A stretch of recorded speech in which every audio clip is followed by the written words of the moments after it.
I remember the year the river changed its voice. It's not that I heard it suddenly speak words that would be a silly thing to hope for, even for a boy who liked to sleep close enough to the water that its cold breath kept the mosquitoes off his skin. But one morning, late in a green season that should have been warm, the river sounded thinner. It whistled in the little gaps under the ice that shouldn't have been there, not real ice, not summer ice, but white crusts clung to stones in the shaded places, and the water turned quick where it passed them, like teeth showing in a smile that wasn't friendly. We were living in the overhang by the tall birches, where the smoke went up and got lost among leaves, and the mornings smelled of damp ash and crushed mint from where we stepped. I woke to the sound, blinked sleep out of my eyes, and pressed my ear to the ground to see what the old ones meant when they said, "If you listen right, you can hear the day before it arrives."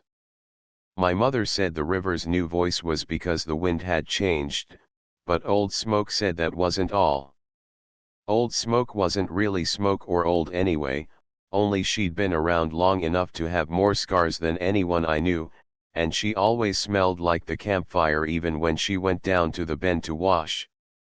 She said, "When the river changes its song, so do the herds, and when the herds change, everything else follows."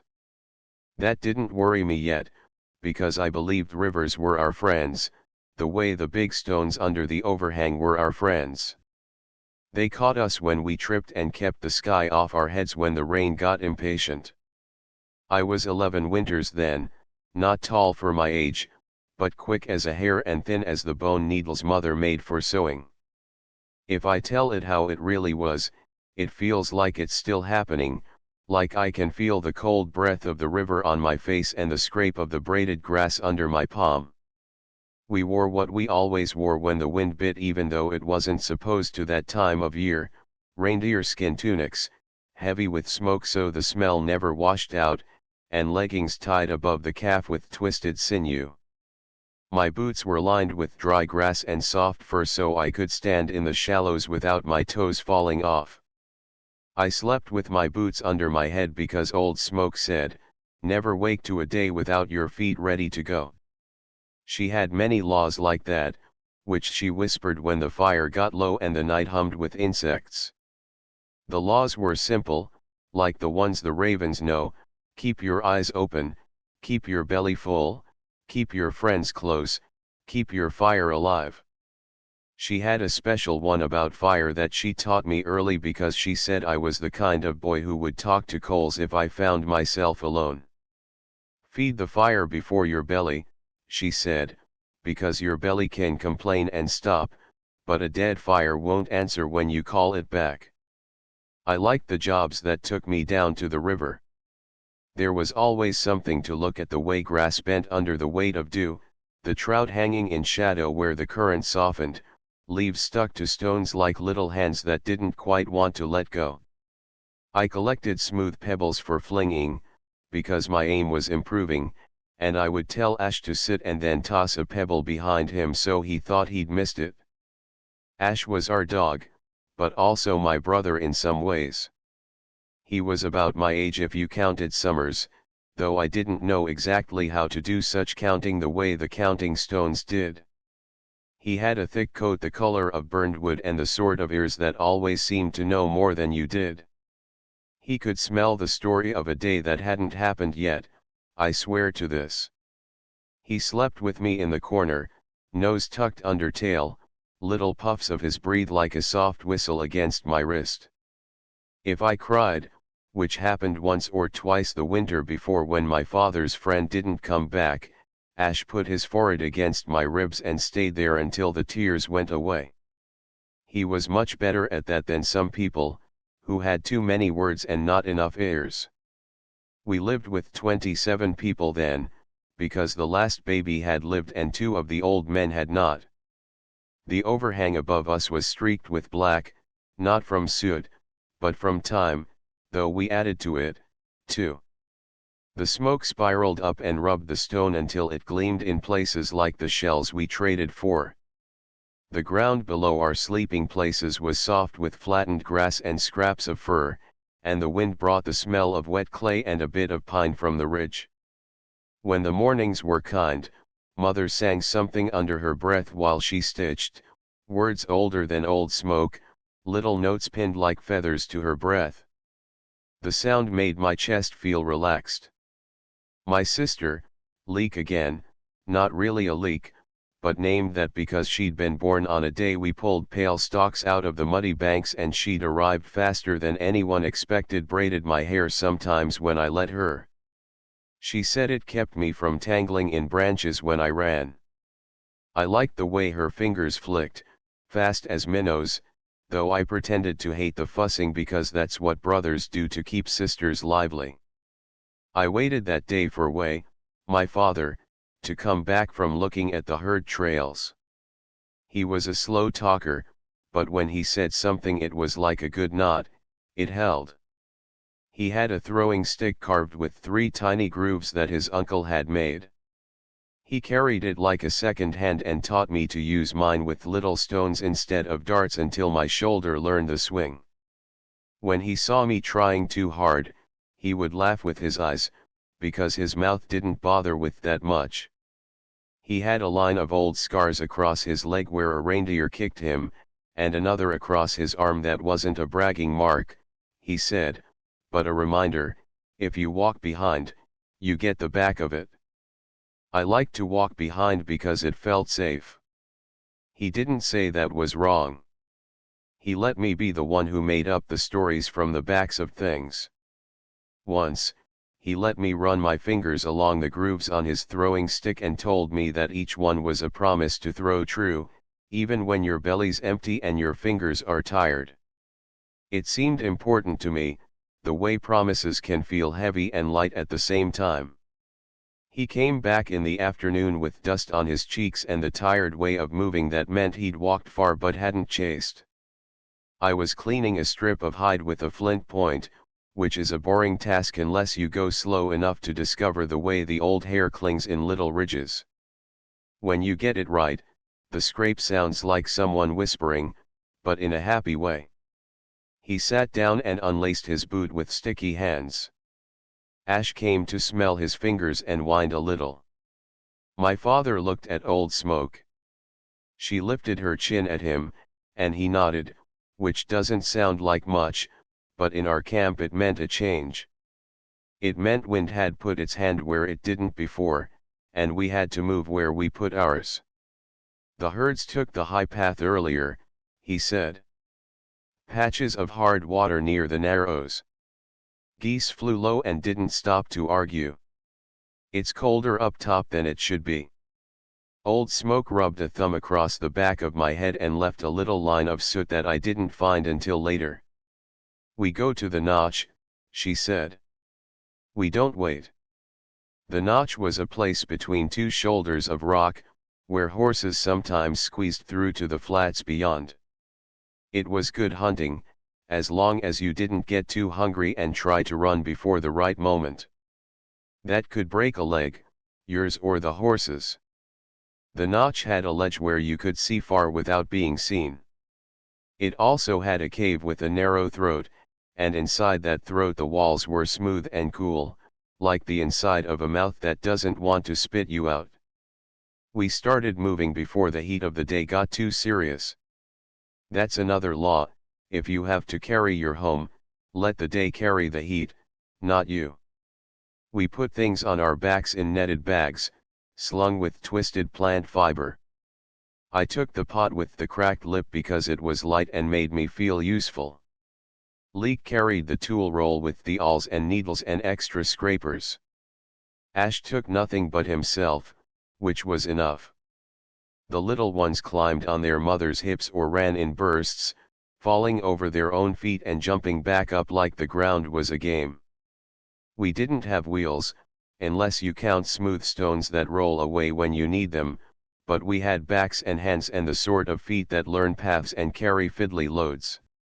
We left only the heavy logs of our last woodpile, which pained Old Smoke deeply, but the trees didn't care, so I figured it was only fair if we pretended not to, either. We moved along the river for a while, the ground spongy with moss, the smell of it like good bread if you've ever smelled such a thing, which I haven't, but Old Smoke would say so when she teased the breath of the place with words from before. The birches flickered their white skins through green leaves, the alder leaves tasted bitter when you chewed them, which I sometimes did because my mouth liked doing things even when my belly didn't need to. It was one of those days when a part of you thinks the world is beautiful and grand, and another part thinks the world is a trickster who will hide your things as soon as you put them down. The sun kept getting caught behind thin clouds. The air was busy. Everyone's eyes were sharp. That's what the first change does, it sharpens you. Near midday we climbed away from the river through a place where stones sat like sleeping seals. I touched them when we passed, because sometimes stones remember me when I remember them. Leek laughed at that, but softly, because you don't want a big laugh near a sleeping stone. It might take it the wrong way and roll over. We found a deer path and followed it to sweet grass, which we cut carefully, leaving some for later and some for whoever else came by. We were not alone in the world, and not just because of the birds and gnats that thought we were made of sweet blood and nothing else. We saw tracks of other people we didn't know, small footprints alongside bigger ones, someone with a limp, someone who dragged a stick, someone who liked to kick little stones out of their path. We used a bent birch to mark that we were passing through. It is a sign if you know how to read it. Two twists in a branch and a tuft of grass tucked in the knot mean we are friendly and we left nothing that bites. The notch took a day and a half to reach, sleeping once in the soft, whispery space beneath a fallen fir that kept the dew off. When we finally stood at the ledge and looked down to the flats, the wind brought us the smell of horses, warm and alive. It also brought cold into the tips of my ears. Snow, Old Smoke said, even though snow had been a pretend word for a while. It would be the thin kind that a child could lift between his fingers and watch melt into nothing, but it would be snow all the same. We watched as the first line of horses threaded through the notch, their manes blown sideways, their flanks dark and glossy with health. Ash's ears went forward and back, trying to decide whether he was seeing long-nosed deer or something else.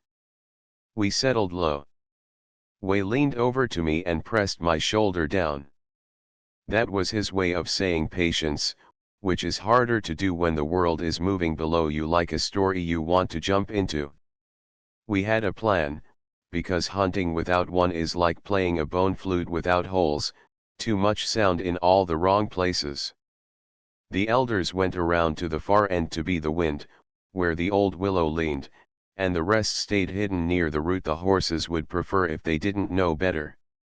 The work wasn't about making the animals do what you wanted, but about offering them a path that would become ours if they chose it.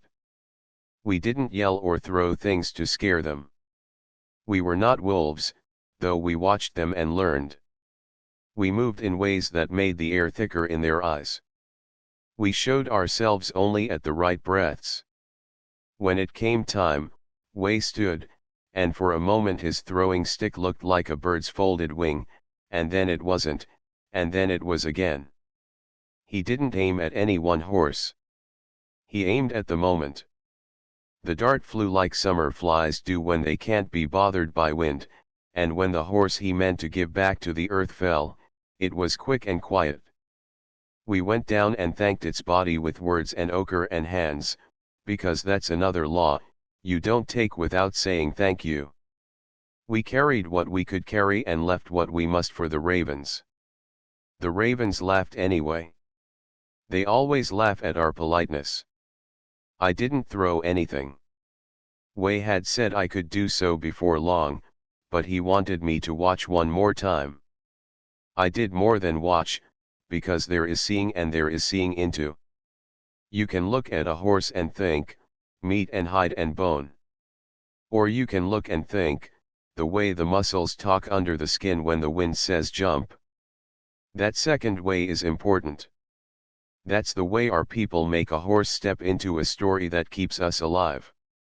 I carried a length of sinew, where it would dry better once it had cooled, and I stayed near Leek because she had a way of stepping where the ground liked to be stepped on.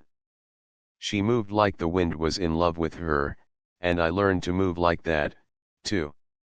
The cave by the notch, where we slept for a stretch, had walls you could go into with your eyes. If you lit a lamp with fat and moss, and wetted your fingers so the soot stuck better, you could press your palm and leave your hand behind. We did this the first night when the cold chattered its teeth along the walls. I pressed my small hand next to Way's big one and Leek's bony clever one and Old Smoke's hand, which had not chosen to be pretty but chose to be true. The soot felt like the soft side of bark, the kind you can rub your cheek against without leaving a mark. My hand looked like a little bird resting next to their hands.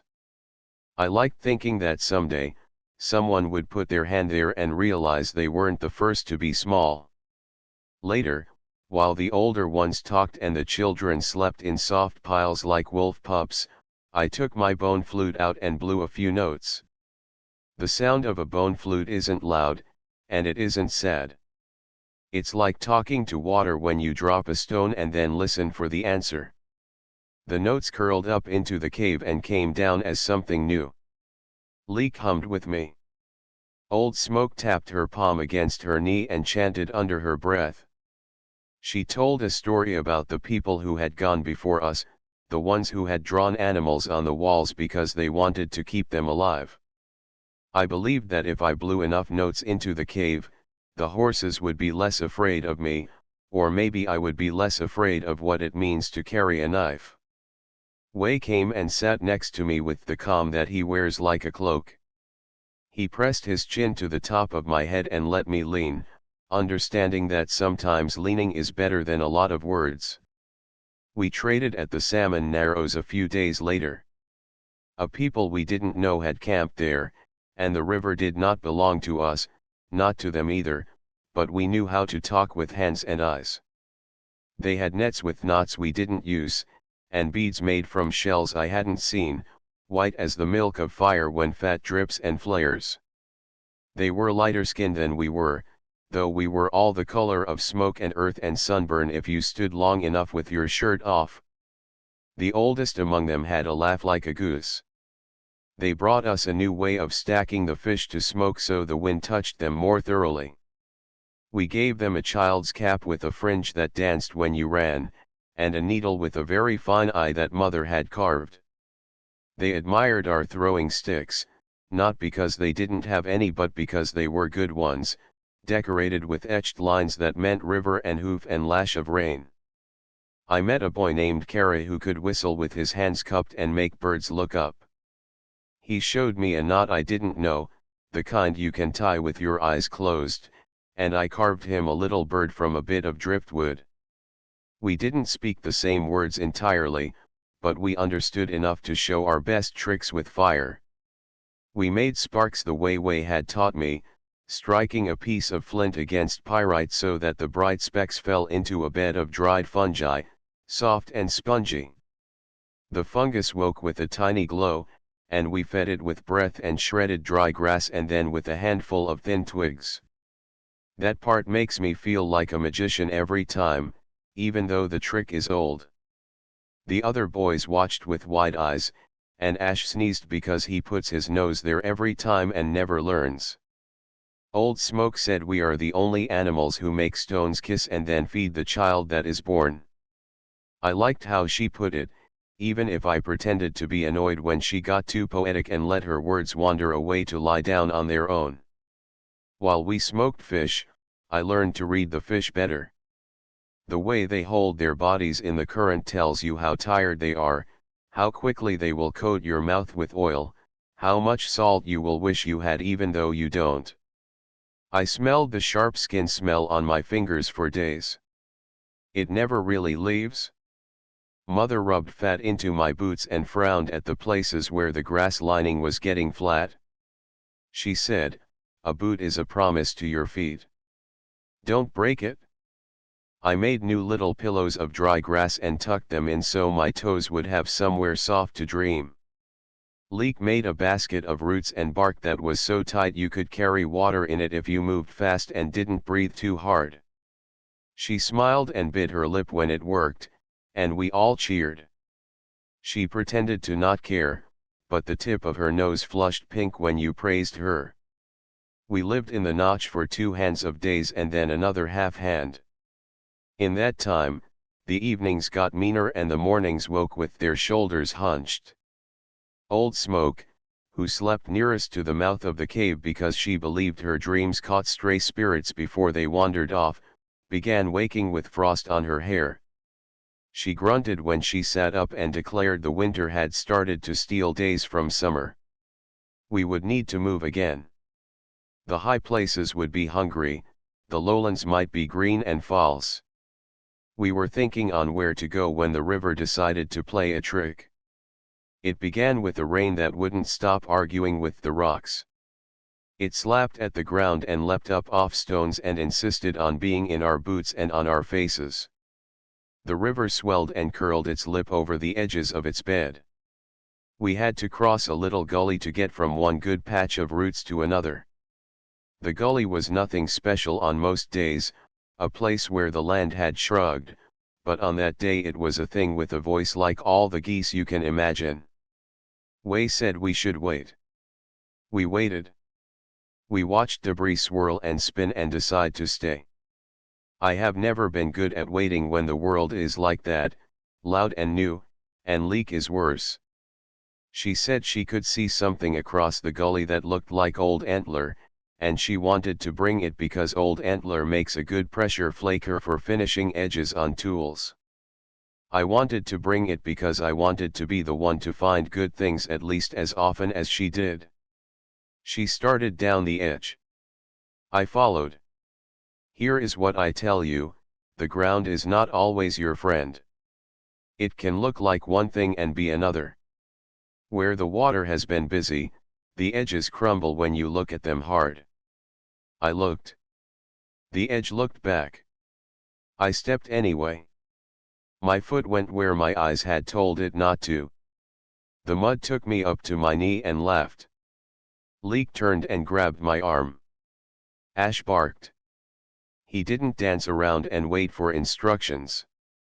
He came close enough to put his big head under my thigh and pushed up. It didn't make me fly out, but it kept me from sinking entirely. I grabbed a root that had ideas about leaving and told it no, and Wei was there, of course, even though I hadn't called exactly.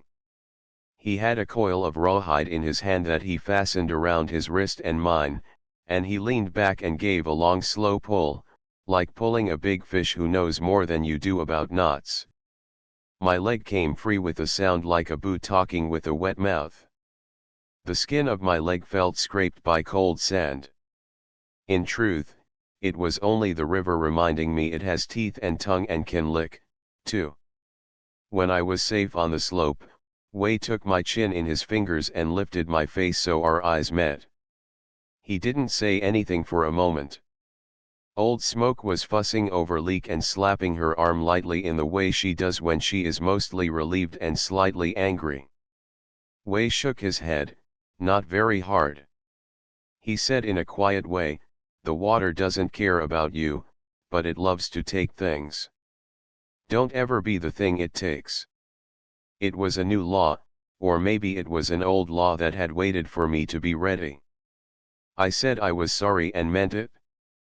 Ash sneezed in my ear and wagged his tail like he thought I'd just learned a trick. That night, we kept 2 fires because the wood we'd gathered was a little wet and we needed more than one slow breath to keep the singing going.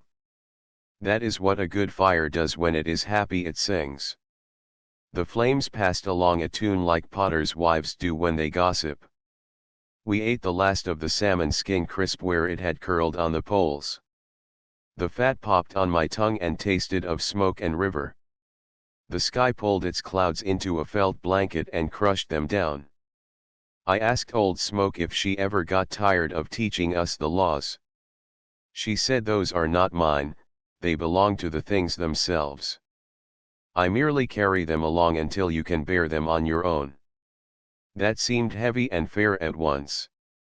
We moved down from the notch to the shelter by the willow flats, where you could throw a dart across water if you had a good arm.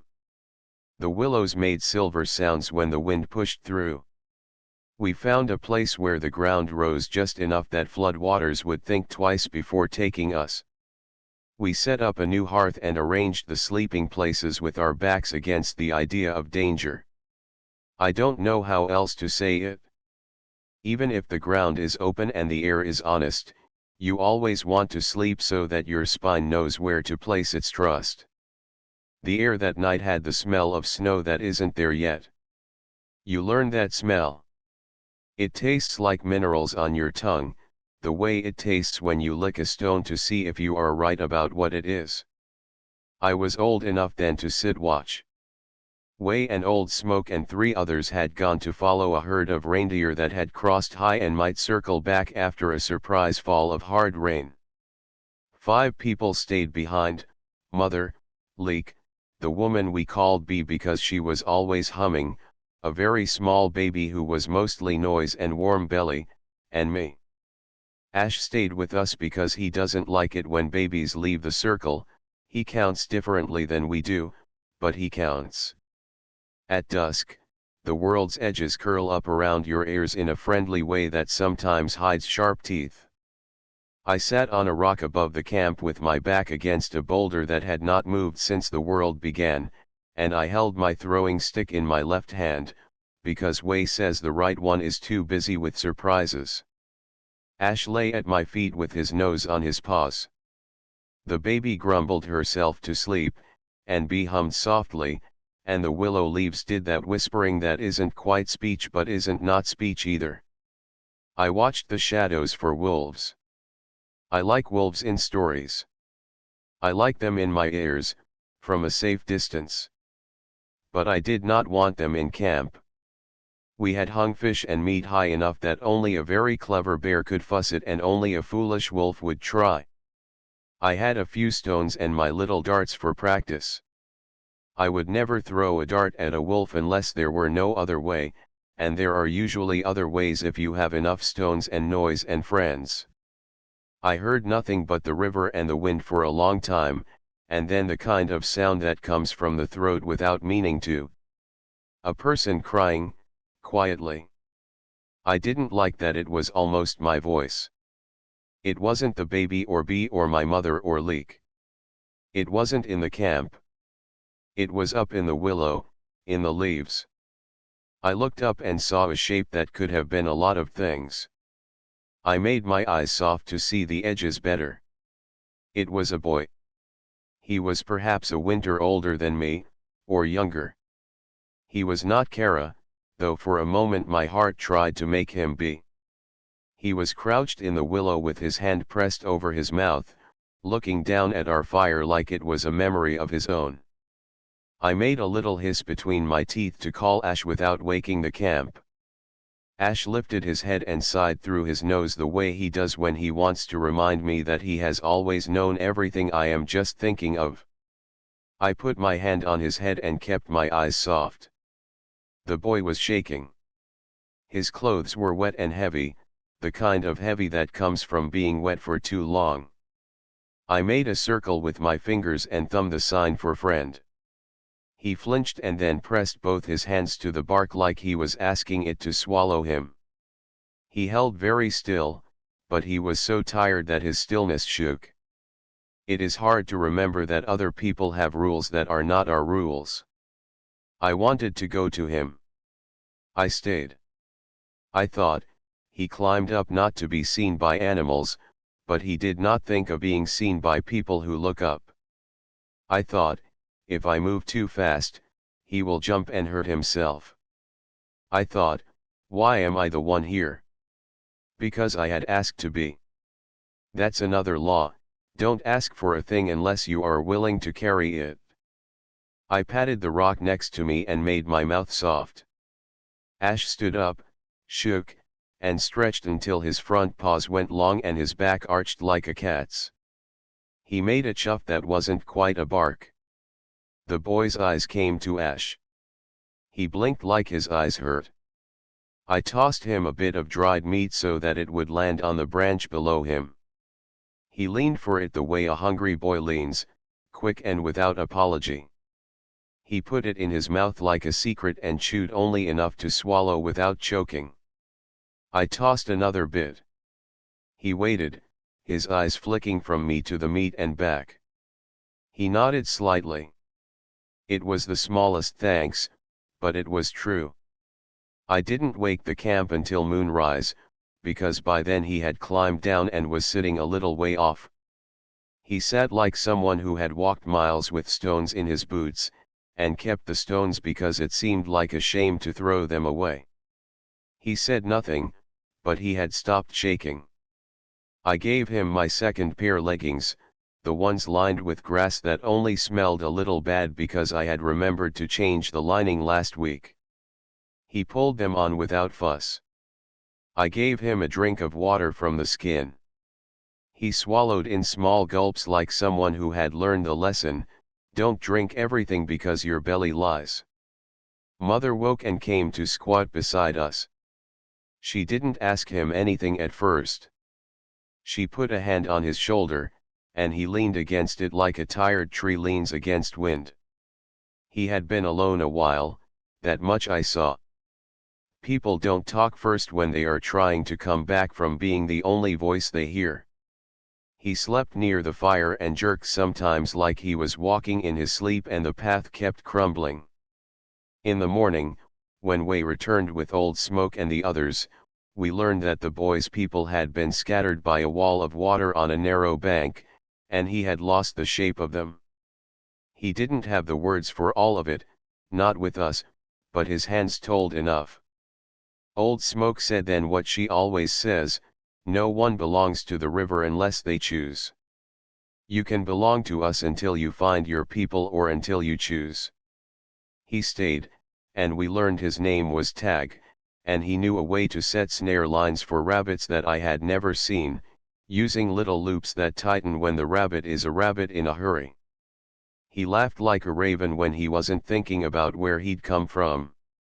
The colder days did not turn away. They came full, even though leaves had barely turned dry. Ice formed a film on puddles in the mornings and snapped under my boots in a way that made my fingers want to dance. The sky was a hard bowl some days, and I could hear it ring with a thin sound that made the hairs on my arms wake. We didn't panic. We had furs that knew what to do. We rubbed fat into things that needed to stay soft, like our hands and our boots. We gathered and dried and wrapped and buried some things in the earth the way you put food in a story and tell it to wait there for you to come back. We made more adhesive from pitch and ground stone, for fixing our points to shafts. The pitch smelled sweet and dangerous. It liked to stick to everything but what you wanted, but Wei could coax it onto a point with patient fire. I watched and learned to twist the sinew just so, to lay it into the glue and make it a spiral that held better than an angry lover. On a day when the sun forgot it had a job and the wind remembered everyone else's, we decided to move toward the place where the river widens and empties into a lake that is more like a sea. We had not gone there in many seasons, because it is a wild place and fights when it is in a mood. But fish there taste like they swallowed the whole sky. That was the promise. We set out with our loads at first light. Tag walked beside me. He had a way of stepping sideways sometimes, like he was always making room for someone who wasn't there. Leek teased him, but kindly, and showed him how to knot his belt better so it wouldn't slip when he ran. Mother gave him a packet of dried berries. He tucked it into his shirt like it was precious. Maybe it was. B carried the baby wrapped and tucked, and Ash took his scouting position a little ahead, turning back to check us, like he was string pulling us along. The land between one place and the next is where most of the interesting things live. We saw the tracks of a bear and gave it the time it needed to be elsewhere. We saw a fox who didn't mind that we saw him. He looked at Ash and smiled a fox smile that says, "You are my cousin and you are also a fool." Ash pretended not to care, but he wagged his tail and then stopped, because he has dignity. At dusk, we found a stand of pines with a bed of soft needles thick enough to make a new kind of sky beneath us, and when we laid down, it was like we were falling into the warm side of winter. Old Smoke told a story that night, about the constellations that aren't really constellations but animals who go to the sky to hide in plain sight. She pointed her finger and traced the lion's jaw and the way the elk keeps his antlers above the world, and she said if you forget how to see them, you will forget how to see anything. I practiced looking beyond the immediate stars to the picture the emptiness held. Near the lake, we met another group. Not the same as before, their speech was too wide in the mouth and their hands rested more on their hips than on the ground or their knees. But they smiled as we approached and lifted their palms the way we do when we mean no harm. They had a woman with hair so black it looked blue in the sun and a scar from her eyebrow to her cheek that only made her look like she'd won something important. She had a baby slung across her front, and a boy my size walked ahead of them holding the tail of a spear as if it was leading him. They were also going to the lake. We became one band for a little while, because if you sleep under the same trees and watch the same line of birds fly and anchor your eyes to the same slow-moving cloud, you might as well share tea and bread if you have them. We didn't have tea or bread, but we had fat and roots and stories, and that's better for us. They knew of a place where the fish choose to be foolish and press themselves through a narrow gate in the rocks.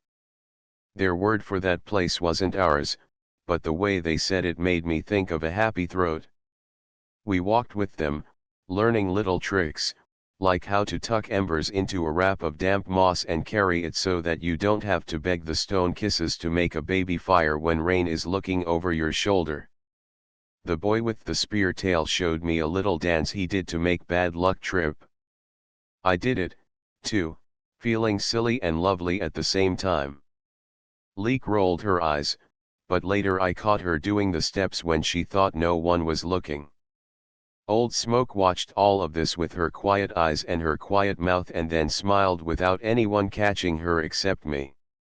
She had a way of living where she allowed herself secret joys like that. The lake was as big as the sky. It looked like it held a second world below it, one where the clouds lived when they were tired of being stepped through by birds. The wind ran fast across it and came at us with hands damp and insistent. We made camp not far from the water's edge but far enough that we wouldn't wake up with wet blankets just because the lake had turned over in its sleep. The sand was fine and stuck to everything, and in the morning there was sand in my hair and my mouth and my thoughts even. I spat and the sand grit between my teeth like a tiny laugh. The fish were spectacular. They flashed silver dark like night knives. They smelled like nothing I could name, which wasn't nothing, but a lot of things layered, the way Old Smoke smells when she carries the camp on her shirt. We stretched a long net across the narrow, many hands holding the floaters while someone slid each stone down so it hung right. When the fish came, the net trembled like a happy dog. We drew it in slow, not to snap anything. Ash trembled like he was the net. We might have let him help if he used his mouth more politely, but he gets excited and thinks everything should be chewed once before it's shared. We laughed and kept his feelings intact by giving him a job fetching driftwood. We dried the fish on racks, and the lake wind did its part. My hands smelled like fish even when I rubbed sorrel on them and wiped them on grass. My mind felt full of wind and the cries of birds that circled and hoped. We traded with our new friends, and then we parted with them, leaving a little monument of stones to say that if they came again and we came again, we would be happy to see one another. Tag carved a fish on one of the stones with a point. The lines were shallow, but the fish was there. He scratched his hair, which stood up like stiff grass, and smiled the shy smile he kept for moments when he didn't want to make it seem like a big deal. I think of that fish when I remember the lake, not the wide water or the wind, but the shallow lines that hold so much. The cold did not leave. It built a little house around us and wanted us to live there. We did for a while, because you can make a home almost anywhere if you remember your laws. The laws learned my name that season. They said, wake before the frost if you can and feed the fire, and then the fire will feed you. They said, if you hear the geese and they sound wrong, listen with your bones and not your ears. They said, if the earth is hard where it wasn't before, test it with a friend and a stick and a promise to pull. They said, when someone laughs like a goose, don't say anything unless you have something better than a goose's laugh. That last part is a joke, but also true. One evening, when the sky did that orange thing where it looks like the inside of a fruit you don't know the name of, I sat again near the edge of a little cliff and made a new handprint on a little slab we had brought to camp because Wei said we were moving too much to paint walls. He said, we will carry the wall this time. I pressed my hand into wet soot on the slab and then onto the flat surface. My hand looked again like a little bird in flight. I thought of the boy who might see it later and feel less alone. Maybe that boy would be me. Maybe it would be Tag. Maybe not a boy at all. It doesn't matter. The idea is the same, leave something that says we lived and we cared enough to say so. I blew my flute that night and thought about the first moment I'd noticed the river's new voice, how thin it had sounded, how impatient. I realized that maybe that voice had been warning us and that I had heard the warning but had called it something else. I asked Old Smoke if the world always speaks in a language we have to earn. She said yes, and sometimes it speaks in a language you can only hear after you have been wrong for a while. That made me think of the time I'd thrown a dart and then pretended I'd meant for it to land on a tuft of grass instead of the stump I'd aimed at. It made Wei laugh with his eyes, and his mouth, too, for once. When the snows came real and thick, we were already settled near a rock face that leaned over us like a friend. We had lined the windward side with woven mats and bark and hides and packed snow in cracks so the air did not come through with sharp fingers. Our breaths made a fog in the evenings that slowly drifted to the top of the overhang like sleeping smoke. Ash curled closer, his fur hot against my calf. Tag sometimes woke from dreams and then slept again after a little cup of warm water with fat on the surface. In the mornings, the frost had drawn lines on everything the way a child draws lines on everything, to declare it loved. We ate fish and the meat we had dried before. We did not starve. We learned the shape of hunger that is not a monster but a visitor that must always be fed a little and asked to wait politely outside. Once, halfway through that long cold, Wei tapped my knee and asked me to walk with him to a place where the river had slowed enough to make a lid. We went without words. He carried a spear with a lovely straight shaft and I carried a bag with a polished bone tip in it and a coil of cord. He said, today you carry a law with your hands and not only your ears. We found a hole where someone had cut the ice and we waited. The water below was black and gold where the low sun sneaked in. Wei crouched with the patience of an old turtle and then moved like light. He did not kill the seal that came up. He only watched it, and then his hand, which looked heavy in winter, moved like a thought. He tapped the water with the butt of the spear and the seal's head turned and looked at us and then dropped out of sight. He stood and put his big palm on my head. The law, he said, is about timing and respect. We don't take just because the world shows its face. We take because it is time and we are what we are, and we give thanks with our hands and our breath and with staying alive and telling the story so that someone else can be standing here later with their heart beating the way yours is now. I didn't know that he knew how my heart was beating, but now I know that everyone who has been alive for a while recognizes that drum. I made a promise then that I would not tell the story of that day like a brag. I would tell it like a promise. The lake hardened and softened and asked us to pay attention in new ways every day. I learned to listen with more parts than I knew I had. I learned to keep my boots dry and my temper softer than the ice and my humor nearby, because laughter is a warm thing you can pass around even when the fire is low. When spring came, it did not come like a parade. It came like a person you love moving in the next room, a sound and a pause and a smell and a shadow and the way your chest loosens. The ice went out of puddles first, and then from the shallow places, and then from everywhere but the deep places that are secret. The ground remembered that it can be soft. The birch catkins shook like little rabbits' tails. The fish that had been sleeping, mostly, woke and said rude things to our hooks and then took them anyway. The geese flew in lines that were not quite straight, and I thought, even geese get tired of doing it right all the time. We moved back toward the old places, not all the way, because the world's thinking had changed. We were new, too. We met Kara again at the Salmon Narrows, by chance and by the law that says if you have a place and a season and a reason, you will cross paths with your stories. He had grown taller and skinnier and could whistle now with a reed that made his song sound like a bird arguing with the sun. He listened while I told him about the lake and the winter and the seal that wasn't a kill. He told me about a narrow escape from a washed-out path, and about a strange tree with a face that only looked like a face when you wanted it to, and about his uncle who had fallen asleep in the middle of telling a joke. We laughed like people who knew that being alive with your mouth open is a lot of the work. We traded knots and beads and a way to hold a knife that keeps your thumb safe when the handle minds its own business badly.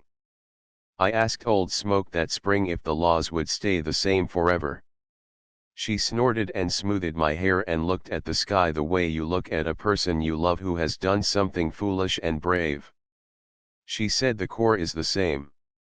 The details learn, like you learn to throw truer, like I learned to stop stepping into gully mouths just because I wanted a pretty piece of antler. She pinched my ear and said it without malice. I blushed and hugged her with my eyes. Wei added one quietly, as was his way, you can't keep everything, choose carefully what to carry. He looked at my little bag of stones and I sighed and emptied some out. I kept the one that fit my palm like a friend. Now, I'm telling you the long way because that's how the memory comes to me, not in straight lines but in loops and smells and the sound of river on stone and the feel of frost pulling at the hair on my arm. I keep thinking of that first thin river voice and how it carried everything that came after. I think of Old Smoke's hand next to mine on the cave wall, and how my hand looked so eager. I think of Ash's head under my thigh, how he pushed with an intention that didn't care what the world was called. I think of the fish on the stone that Tag drew, how it holds the lake in it even though his lines were shallow. I think of Wei's quiet hand on my head, and the way it told me more than mouths can carry. I think of Leek, who learned to stitch her baskets so tight that even the littlest rain couldn't find a way in, and then made the kind of joke that makes the air warmer. I think of Kara's bird whistle, and how it made a real bird look over and say, "You again?" I think of the laws, too, because I promised to carry them. Feed the fire before your belly when the day is cold. Listen to the river's voice, not once, but again and again, and learn the parts that say tomorrow. Don't argue with a gully that thinks it's a mouth. The wind likes to show you things and then take them away. Don't chase. Your boots are a promise, keep them, and they'll keep you. If you meet people at the Salmon Narrows, be good to them and learn their knots. Leave a handprint or a fish on a stone because someone will need to be less alone. Laugh, because the world is full of teeth but you don't need to show them first. Pick up a friend when the river tries to take them. No one belongs to water unless they choose. Don't waste your best words when the fire is sleeping. Don't take more than you can dry. If the sky smells like metal, find a place where it can't fall on your head. I've made these into a song, Sometimes, when the camp is quiet and everyone's muscles have let go and the wind is being kind, I play them on my bone flute and I blow them into the place between the fire and the smoke, and I imagine they drift up and get caught, like ashes sometimes do, and find their way into the world that sits above ours and become part of the thing that falls back down when you tilt your head and feel the night. I'm still a boy in here, even when I hold the tools with a man's way. I still like to make Ash jump by tossing a pebble when he's not expecting it, and I still like to eat the bit of fish where the skin has crisped, and I still like to lay on my back and count until the numbers become another kind of story. But I am also a little older each time I tell it. That's how it goes with stories, and with the laws. You carry them because someone handed them to you and because you learned they were the kind of heavy that makes you stand better, not worse. So when I say I remember the year the river changed its voice, I am really saying that I remember the year I changed my ears. I learned to listen in ways that made my body use itself differently. I learned to put my hand where it mattered and take it back when it didn't. If you were to come to our overhang by the birches, I would point to the little soot hand that is mine and I would tell you which one way pressed and which one is old smoke and which one is leak, and I would show you where Ash sleeps because he always chooses the place where the smoke goes when it is lazy, and I would hand you a piece of flint and a piece of pyrite and watch your face the first time you make sparks and remember you can do this. Then I'd feed the fire before I fed you, and you'd forgive me because you know the law now. We still go to the notch when the horses take their high breath. We still find our way to the salmon when the river feels like laughing. We still meet people and give them the things our hands know, and they give us theirs. The lake is still huge and noisy. The wind still has fingers. Old Smoke's hair is whiter and my voice is deeper, and sometimes I wake and for a moment I am back with my leg in the mud and Ash's head under my thigh and Way's rawhide around my wrist, and I feel the pull, steady and sure, and I remember how it felt to be pulled back into the world. I never want to forget that part. I never want to forget the tears I did not cry in front of Tag but cried later into Ash's fur, smelling of fish and smoke and dog, and how the tears felt hot and alive and true. When I am very old, and my hair is as white as the thin summer ice I found on stones that day, I hope someone will sit and listen to this the way I listened when my hands were small. I hope they press their palm into soot and feel how the wall gives back. I hope they laugh at my forgetting and shout when I remember something so well that it is like they are there. I hope they think of the law that says, keep stories moving or else they will harden and break when you need them. The world will change its voice again. The river always does. The birds will find new lines to draw on the sky. The wind will put its hands in places it didn't, then take them away again. And whoever you are, you will learn to listen with whatever parts of you have ears. Then you will stand at the edge of whatever is next and you will throw or not throw or step back or step in, and you will do it with the kind of respect that keeps you alive. I am still on the ledge, sometimes, even now. The horses move below. The wind lifts and shows its teeth and then closes its mouth. I feel Way's hand on my shoulder and Old Smoke's breath at the back of my neck and Leek's fingers in my hair and Ash's body warm at my shin and Tag's laugh in the air next to my ear like a small raven that learned a new word. The dart waits on my fingers. I wait for the moment and I take it when it arrives. I don't take it when it doesn't. I remember that the world isn't a thing you make do your will, it's a thing you ask to let you belong for a little while in exchange for your attention and your care. It's a law that isn't mine and is. And if the river changes its voice again tomorrow, I'll say okay, show me. I've been listening. I can learn a new song.